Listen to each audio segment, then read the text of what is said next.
Imani Rhodes stepped out of the rideshare and into the brisk San Francisco morning. Her tailored navy coat caught the light wind, flaring slightly as she adjusted the strap of her leather bag. She paused outside the glass-fronted headquarters of Next Nest, a sleek, high-growth tech startup already making waves in AI-powered urban planning. Imani glanced at her watch. 9:10 a.m.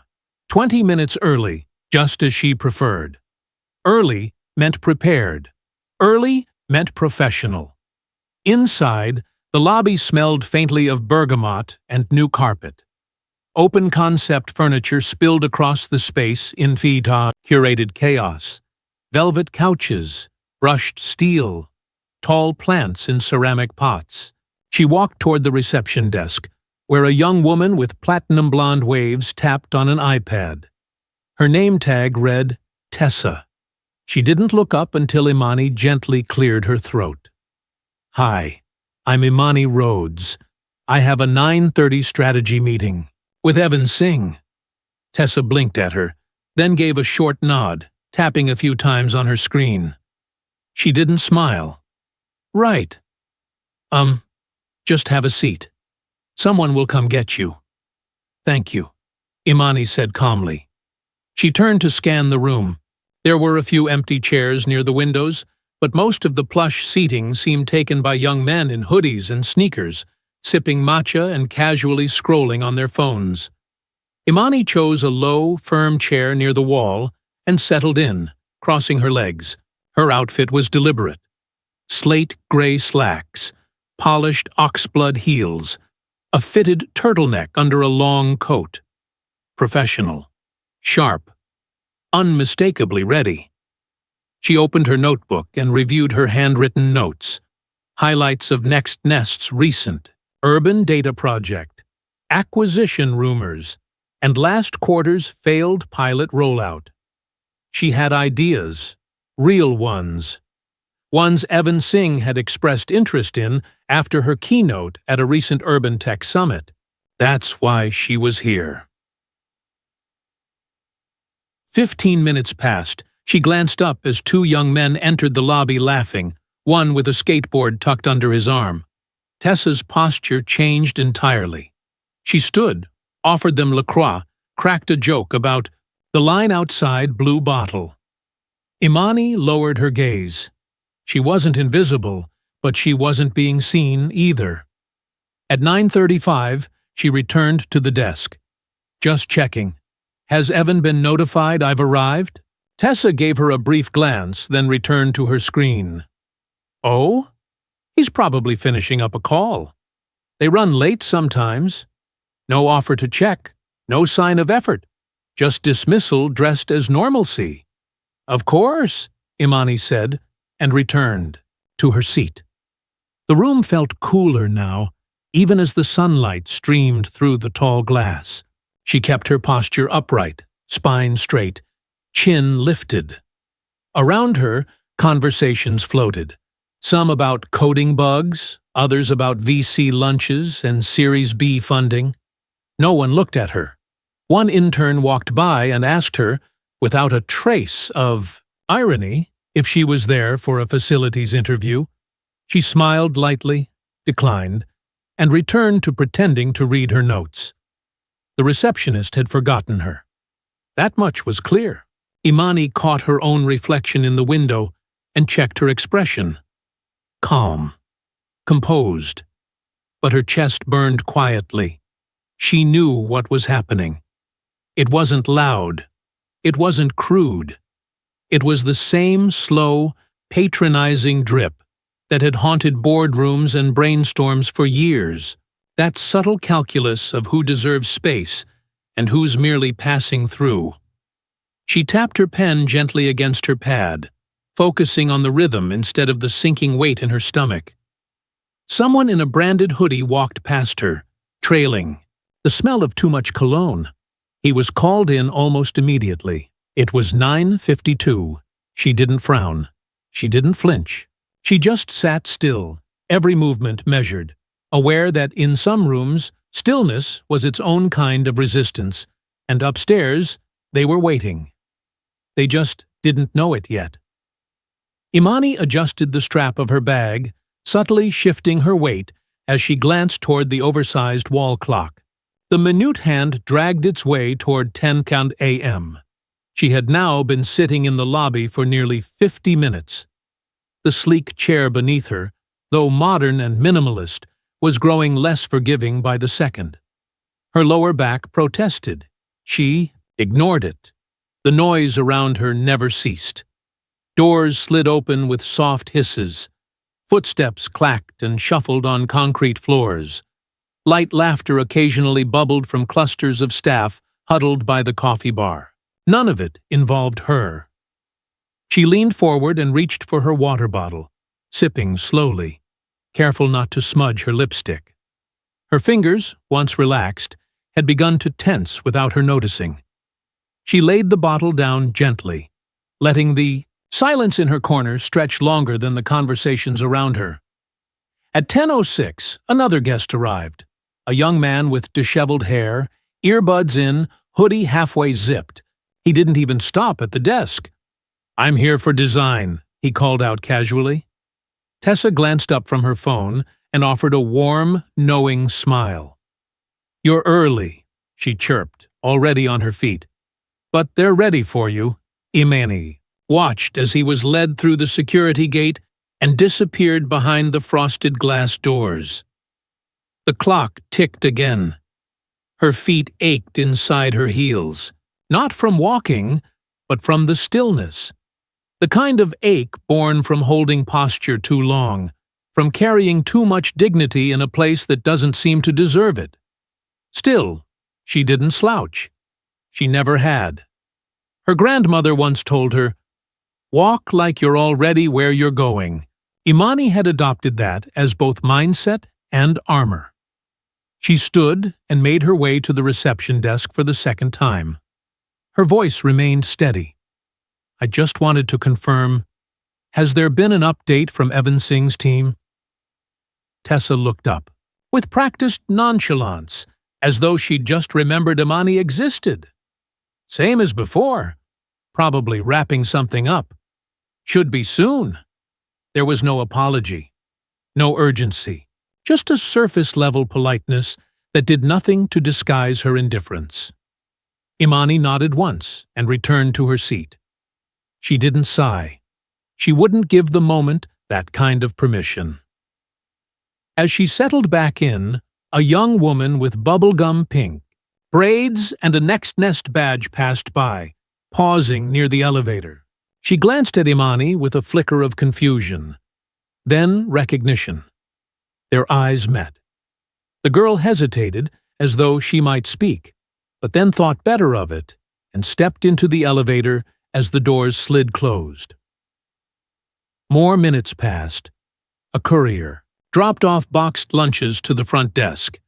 Tessa lit up at the sight of him, chatting about salad preferences and delivery mishaps, while completely ignoring the woman just feet away. Imani's stomach turned, not from hunger, but from the growing, heavy sense that she was being willfully unseen. She pulled out her phone, checking her email. No cancellations, no delays. She scrolled through her calendar, her entire day blocked off for this meeting.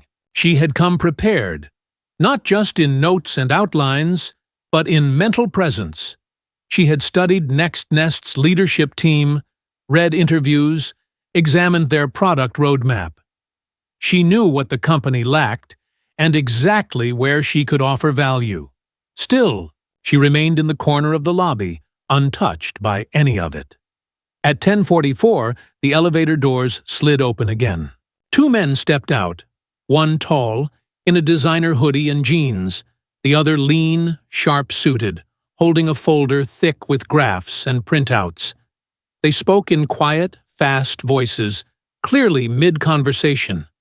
They didn't glance at the receptionist. They didn't notice Imani. The suited one gestured toward the main hallway. "Strategy team's about to present upstairs," he said. Imani heard it clearly. So, they were beginning. Without her. Her jaw tightened, but her expression held.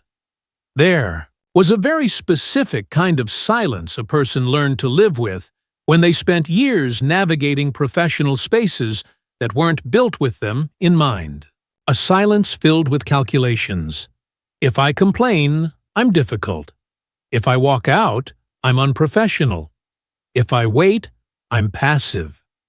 She didn't want to choose any of those boxes, so instead, she closed her notebook, folded her hands on top of it, and sat perfectly still. Not from defeat, but from strategy. Let them notice their mistake. She would give them that much room, and nothing more. The elevator chimed once more, softer than expected, but somehow sharper than all the other sounds. The lobby. Imani looked up, instinct pulling her gaze toward the motion. A group stepped out. There were 5 of them, all dressed with purpose. Blazers, leather briefcases, polished shoes, and confident strides that didn't hesitate. At the front was a woman in a dark emerald pantsuit, her silver-streaked hair swept into a low twist. Just behind her walked a tall man with salt and pepper curls and a calm but unmistakable intensity in his posture. They didn't pause at the reception desk. They didn't need to. The air shifted around them. Even the idle conversation by the espresso machine dropped in volume. Tessa stood up so fast her chair nearly bumped the wall. She smoothed her blouse, pasted on a professional smile, and greeted them with syrupy cheer. "Good morning, Ms. Kwan. Mr. Monroe. Can I offer you coffee? We have a fresh carafe, Colombian blend." The man, Elias Monroe, founder and CEO of NextNest, gave her a polite nod without slowing his pace. The woman, Jillian Kwan, a known venture capitalist and board member, offered a brief smile and kept walking. But halfway across the lobby, Jillian stopped. Her eyes landed on Imani. There was no hesitation in her expression, only surprise and then recognition that spread quickly into warmth. She changed direction without a word, heels tapping with deliberate purpose, until she stood directly in front of her. "Imani Rhodes," Jillian said, her voice carrying easily through the open space. "I didn't know you were coming in today." Imani stood calmly, slipping her notebook beneath her arm. Her posture remained poised, every gesture fluid, practiced. She wasn't surprised. She had prepared for the moment they would realize who she was. "Good morning, Jillian," she said, with a measured smile. "It's good to see you again." Elias reached them just as Jillian extended an arm around Imani's shoulder in an unmistakably friendly gesture. "This is the product strategist I was telling you about," she said, to Elias. "The one from the Urban Data Summit last month. Her segment was the highlight." Elias's eyes lit up with recognition. "Imani Rhodes," he echoed, stepping forward with an outstretched hand. "You were fantastic. Evan mentioned he'd invited you in. I assumed you were already upstairs." Imani accepted his handshake, firm and direct. "I was told to wait. In the lobby. I wasn't given further instruction." The statement hovered between them for a moment, untouched. Elias's brow creased slightly. "You've been down here this whole time?" Before she could respond, a voice interrupted from behind. "Ms. Rhodes, I'm so sorry." It was Evan Singh, head of strategy, jogging toward them with a panicked expression and a flushed face. "There must have been a miscommunication. I wasn't informed you had arrived. My assistant, this isn't how we do things." He avoided Imani's gaze, instead fumbling through apologies to Elias and Jillian. Tessa had turned ghostly pale behind the desk. She stared at her screen, as though it might offer a portal out of the situation. Imani didn't blink. She met Evan's discomfort with silence, letting it fill the space he tried to paper over with excuses. "I'm glad you're here now," Elias said, redirecting the moment. Actually, we're headed to the 14th floor to review projections for the new smart zoning platform. Your insights could be incredibly valuable in that conversation." Jillian nodded in agreement. "You should join us. We could use a real strategist in the room, not just a consultant with buzzwords." Evan tried to recover. "Of course, yes. I'll make sure—" "No need," Jillian cut in. "We've got it." Imani offered Evan a polite smile, then turned toward Elias and Jillian. "I'd be happy to contribute," she said simply. They walked together toward the elevators, the crowd watching their movement in silence. Tessa sat down slowly, her expression a careful mask of neutrality. But the edges betrayed her. She no longer looked composed, just exposed. As the elevator doors closed behind them, Evan stood rooted to the lobby floor, still holding his notepad, still grasping for some way to reclaim a moment that had long since passed. Inside the elevator, Imani let her shoulders relax slightly. Not because she needed the validation, she hadn't, but because the difference in treatment, in tone, in attention was so stark, it hummed through her chest like static. Jillian turned toward her. "You handled that gracefully. Most people would have walked out." Imani smiled faintly. "I've learned to wait, but I've also learned to make waiting count." Elias chuckled. "I have a feeling this meeting is about to get a lot more interesting." And with that, the elevator ascended, carrying Imani not just upward through the building, but into a room that, this time, was fully expecting her.